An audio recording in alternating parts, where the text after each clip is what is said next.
Hello बच्चों, हम कर रहे हैं क्लास 10th मैथमेटिक्स का कंपार्टमेंट का पेपर, जिसका सेट है 3 और पेपर कोड है 30S3।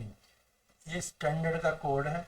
आप फटाफट से अपने क्वेश्चनों के आंसर मैच कर लीजिए, आगे आपको पता लग जाए कि आपके कितना स्कोर कर रहा है। देखिए, जो आपका फर्स्ट क्वेश्चन क्या है? आपका फर्स्ट क्वेश्चन है, length of the shadow on the ground of a pole is root 3 times the height of the pole, then the angle of the elevation of sun।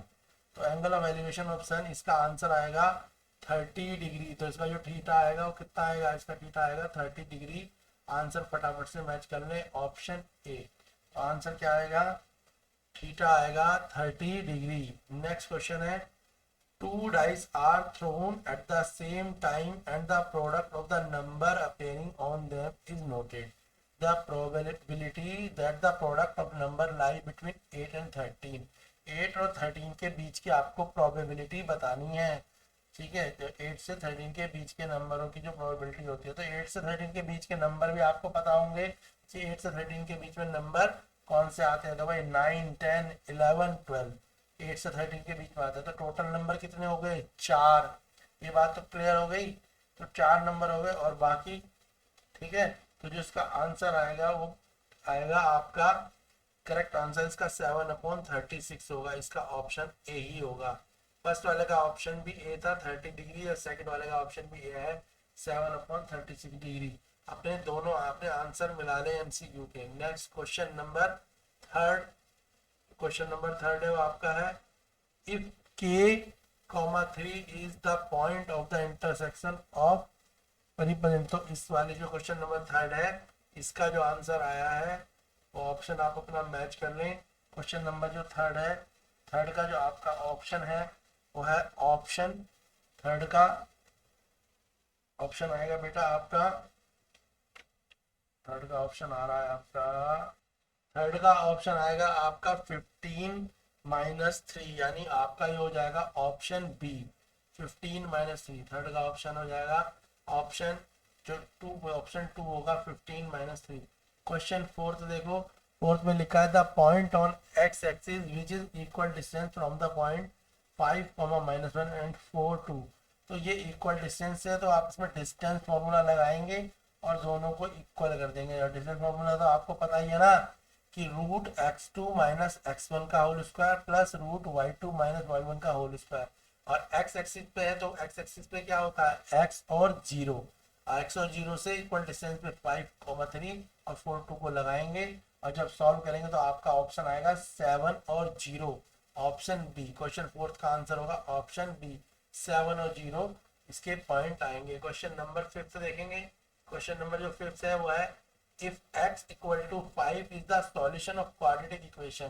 Quadratic equation दे रखी है आपको, क्या दे रखी है quadratic equation? 2x² plus k minus 1x plus 10 equal to 0। आपको k की वैल्यू निकालनी है। तो जहां जहां पर आपको x दिखाई दे रहा है, उस x की जगह पे आप 5 रख के सॉल्व कर देंगे। जैसे 2x² है तो 2, और x की जगह पे 5 का स्क्वायर प्लस k-1 बार, फिर 5 लगाएंगे और 10। और इसको प्रॉपर क्वेश्चन को सॉल्व करेंगे। क्या करेंगे? जहां जहां पे x है वहां वहां पे आप 5 रखेंगे, कैलकुलेट करेंगे, फिर जो नंबर है उनको ट्रांसपोर्ट कर देंगे दूसरी साइड और k को सेपरेट कर देंगे। तो जो k की वैल्यू आएगी क्वेश्चन फिफ्थ के हिसाब से -11 आएगी, option B. Question number fifth का आंसर है -11, ऑप्शन बी। क्वेश्चन नंबर 6 देखेंगे, क्योंकि अगर आपको डिटेल सॉल्यूशन चाहिए तो चैनल पे जा सकते हैं, वहाँ पे आपको पूरी वीडियो कंप्लीट मिलेगी, किस तरीके से क्वेश्चन सॉल्व हुए हैं। आप ये क्वेश्चंस कर रहे हैं मैथ जिज्ञासा पे, तो आपको पता लग जाएंगे कि क्वेश्चन किस तरीके से सॉल्व हुए। ये मैंने शॉर्ट में आपको बता रहा हूँ कि आप अब, ताकि आप अपने आंसर जल्दी जल्दी बना लें। बाकी धीरे धीरे आपको एक दो दिन में सारे पूरे पेपर के सॉल्यूशन मिल जाएंगे। क्वेश्चन 6 देखते हैं। ट्राइंगल XYZ, XY 6 है। If M and N are the point of XY and XZ respectively such that MN parallel to YZ and XN equal to 1/4 of XZ, then length of XM निकालनी है। तो जो question number 6 है उसमें length of XM जो आपकी आ रही है वो आ रही है 1.2।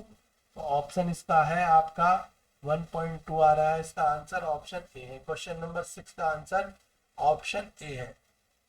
इसके बाद क्वेश्चन नंबर देखेंगे हम सेवंथ क्वेश्चन है, two positive integers m and n are expressed as m लिखा हुआ है, इसमें एक्सप्रेस करना है P5 Q2 एंड n की वैल्यू है P3 Q and where P and Q are the prime, LCM निकालना है। तो एलसीएम का मतलब आपका पता है कि एलसीएम क्या होता है, एलसीएम जो नंबर बड़े होते हैं वो एलसीएम होते हैं। और एलसीएम का मतलब क्या होता है, लीस्टेस्ट कॉमन फैक्टर है, डेफिनेशन देखें। और एचसीएफ की हाईएस्ट कॉमन फैक्टर, तो लीस्टेस्ट कॉमन फैक्टर जिसकी पावर ज्यादा होती है। तो इसका आंसर होगा आपका P5Q4 option C. Question number 7 का आंसर होगा P5Q4 ऑप्शन सी। क्लियर है यहाँ तक? आप चैनल मैथ जिज्ञासा पे अपने क्वेश्चनों के आंसर देख रहे हैं, ठीक है। और बड़े क्वेश्चंस के लिए बी, सी, डी और ई की वीडियोस आपको मिलेंगी। बाकी डिटेल सॉल्यूशन के लिए आप चैनल पे आगे जा सकते हैं। नेक्स्ट क्वेश्चन देखेंगे। नेक्स्ट क्वेश्चन क्या है आपका? क्वेश्चन नंबर 8 है आई थिंक। इससे प्रीवियस क्वेश्चन हमने कहाँ तक कर लिए? हमने कर लिए 7 तक। क्वेश्चन नंबर 8 है। क्वेश्चन नंबर 8 का आंसर देखेंगे।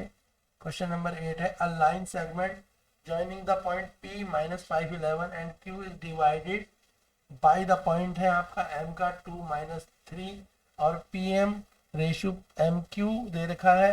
आपको कोऑर्डिनेट निकालने, तो क्वेश्चन नंबर 8 इसका आंसर है आपका 4, आंसर होगा इसका 4, ऑप्शन ए। इसका आंसर है 4, आंसर ऑप्शन ए। नेक्स्ट है, if K plus 7 2K-3 and 2K+6 are 3 consecutive. ये आपका सेट 2 में भी आया हुआ है, सेट 1 में भी आया है, ये क्वेश्चन तीनों सेट में आया है। कॉन्जिक्यूटिव नंबर क्या होते हैं? जो एक के बाद एक होते हैं, जैसे 5 के बाद 6, 6 के बाद 7, 7 के बाद 8। अगर हम उनमें वेरिएबल लगाए तो कॉन्जिक्यूटिव नंबर होते हैं x, x+1, x+2।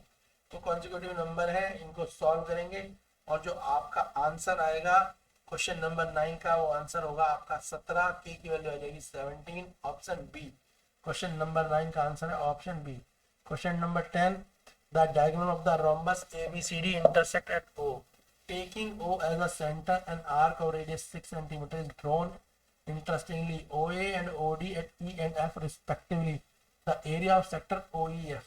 Area of sector निकालना है OEF का, तो पहले एरिया ऑफ सेक्टर का आपको फॉर्मूला पता होना चाहिए, वो लगा देंगे और क्वेश्चन को सॉल्व करेंगे। इसका आंसर आएगा 9 पाई। इसका आंसर क्या आ रहा है आपका? 9 पाई, ऑप्शन ए। क्वेश्चन नंबर 10 का आंसर है 9 pi, option A. Question number 11, two APs have the same first term, the common difference of AP is 3 and second term of AP is -5, difference of 6 term and second term of AP from the first term of AP। इसमें AP दे रखी है, common difference बताया है, तो हम आपको इसे solve करेंगे। तो जो हमारा आंसर आ रहा है क्वेश्चन नंबर 11 का, तो हमारा क्वेश्चन नंबर 11 का जो बेटा आंसर आएगा आपका, वो आएगा क्वेश्चन नंबर 11 का क्वेश्चन नंबर 11 इसका आंसर आएगा आपका 10। क्या आएगा?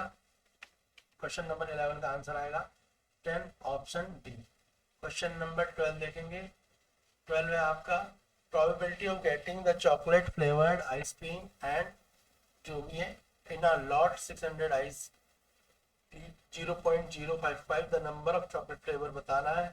तो जो क्वेश्चन नंबर 12 है, क्वेश्चन नंबर 12 का आंसर आ रहा है आपका 33, ऑप्शन ए। क्वेश्चन नंबर 12 का आंसर है 33, ऑप्शन ए। क्लियर हो गया यहाँ पे? इसके बाद नेक्स्ट क्वेश्चन देखेंगे हम, question number 13।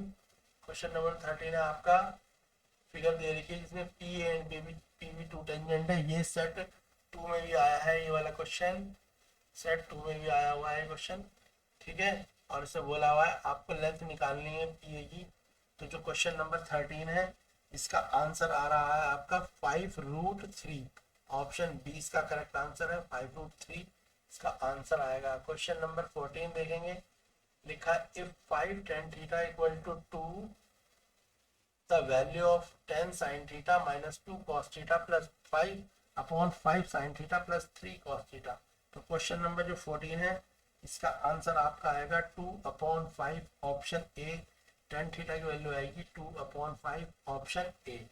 Question number 15, question number 15 में बोला हुआ है all queen jack ace are remove from the pack of 52 playing card. तो 52 प्लेइंग कार्ड में से आपने क्वीन जैक और एस को हटा दिया।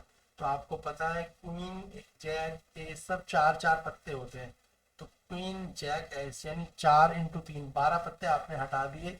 तो आपकी जो प्रोबेबिलिटी में आउटकम हो गए वो कितने आ गए, वो 40 हो गए। क्लियर है इतनी बात? तो जो प्रोबेबिलिटी का आउटकम बचेंगे वो कितने रह जाएंगे बेटा, 40 रह जाएंगे। ठीक है ना। और आपने क्या करें, ये हटाएंगे 4 तो टोटल आउटकम होगा 4/40 यानी 1/10 इसका आंसर आएगा। क्वेश्चन नंबर 15 का आंसर आ जाएगा 1/10। क्वेश्चन नंबर 16, क्वेश्चन नंबर 16 ने पूछा है आपसे कि क्वेश्चन नंबर 16 में ये पूछा हुआ है आपसे, देखो क्वेश्चन नंबर 16 है आपका, if the sector of the circle with diameter 14 centimeter make an angle of 90 degree at the center, the perimeter of the sector, sector का पैरामीटर निकालना है। तो आपको पता है पैरामीटर ऑफ सेक्टर का फॉर्मूला होता है 2r plus L, 2r plus length formula होता है। इस फॉर्मूले पे आप लगा देंगे और लेंथ में जो फॉर्मूला लगता है वो लगता है लेंथ ऑफ आर का 2πr थीटा अपॉन 360। दोनों की हेल्प से क्वेश्चन को सॉल्व करेंगे, जो आंसर आएगा आपका 25 आएगा। तो क्वेश्चन नंबर 16 है, उसका ऑप्शन है ऑप्शन ए 25 इसका आंसर है। आप कर रहे हैं स्टैंडर्ड का सेट 3। चैनल का नाम है मैथ्स जिज्ञासा। चैनल को सब्सक्राइब करें, वीडियोस को शेयर करें और डिटेल सॉल्यूशन के लिए आप चैनल पे जाके अपनी डिटेल क्वेश्चंस को देख सकते हैं कि how these questions are solve. ठीक है, और आपको पैटर्न भी समझ आएगा। नेक्स्ट क्वेश्चन देखते हैं, क्वेश्चन 17। क्वेश्चन 17 है आपका, वैल्यू निकालनी है sine square theta plus 1/10 1 plus ten square theta की। तो क्वेश्चन नंबर जो 17 है इसका आंसर आपका आएगा sine square theta plus cos square theta की वैल्यू 1, ऑप्शन 1 आएगा इसका आंसर, यानी ऑप्शन सी है। इसका आंसर क्या है, ऑप्शन सी। क्वेश्चन नंबर 17 का ऑप्शन सी आंसर आएगा 1। क्वेश्चन नंबर 18 जल्दी से कर लेते हैं। A cap is a cylindrical in shape, surmounted a conical top. If the volume of the cylindrical part is equal to the conical part, then the ratio of the height of the cylindrical part to height of the conical part, यानी यहाँ पे दो एक cylinder है उसके ऊपर एक cone रखा हुआ है और उन दोनों के वॉल्यूम का आपको रेशियो निकालना है। फॉर्मूला लगाएंगे और क्वेश्चन को हम सॉल्व करेंगे। तो क्वेश्चन 18 का आंसर आ जाएगा 1:3। ऑप्शन बी इसका आंसर होगा 1:3 जो है आंसर होगा इसका 1:3। असर्शन रीजन देख लेते हैं। जो हमारा क्वेश्चन नंबर 18 और 19 और 20, 19 जो है उसका असर्शन है if the group of the polynomial intersect the axis at exactly 2 point then the number of zeros of the point is 2। तो असर्शन इसका करेक्ट है, असर्शन इसका बिल्कुल करेक्ट लिखा हुआ है, यानी असर्शन सही है। रीजन देखेंगे, the number of zeros of a polynomial is equal to the number of polynomial where the graph of polynomial intersect x-axis। इसका रीजन भी करेक्ट है, यानी असर्शन रीजन दोनों करेक्ट है। तो इसका आंसर होगा ए, इसका आंसर होगा ए। नेक्स्ट क्वेश्चन देख लेते हैं। नेक्स्ट है हमारे पास 20 नंबर क्वेश्चन, कौन सा है 20 का असर्शन रीजन देख लेते हैं। लास्ट टेंजेंट है TA and TB are two tangent drawn from the external point T to the circle with center O. If angle TB is 75 then angle AOB is 25। ये assertion दे रखा है, तो जो इसका असर्शन है वो रॉन्ग है। तो क्वेश्चन 20 का असर्शन जो है वो रॉन्ग है, असर्शन इसका गलत दे रखा है। रीजन में the tangent drawn at any point of the circle is perpendicular to the radius through the point of contact. तो उसका रीजन करेक्ट दे रखा है, वो परपेंडिकुलर होती है। असर्शन रॉन्ग है, रीजन गलत है, तो इसका आंसर ऑप्शन डी हो जाएगा। क्या हो जाएगा, ऑप्शन डी, यानी ये ऑप्शन डी है। आपके एमसीक्यू करेक्ट हो चुके हैं। कंप्लीट वीडियोस के लिए चैनल पे जाएं, आप चैनल में जिज्ञासा देख रहे हैं। ठीक है, क्लियर है बच्चों? वीडियो को लाइक शेयर सब्सक्राइब करें। आपको हमारे चैनल पे क्लास 7 से क्लास 12 तक की सारी मैथ साइंस की कंप्लीट प्रिपरेशन मिल जाएगी। फिर आपको लास्ट ईयर के कंपार्टमेंट के सभी प्रकार के पेपर भी हमारे चैनल पे मिलेंगे। वीडियोस को लाइक करें, शेयर करें और सब्सक्राइब करें।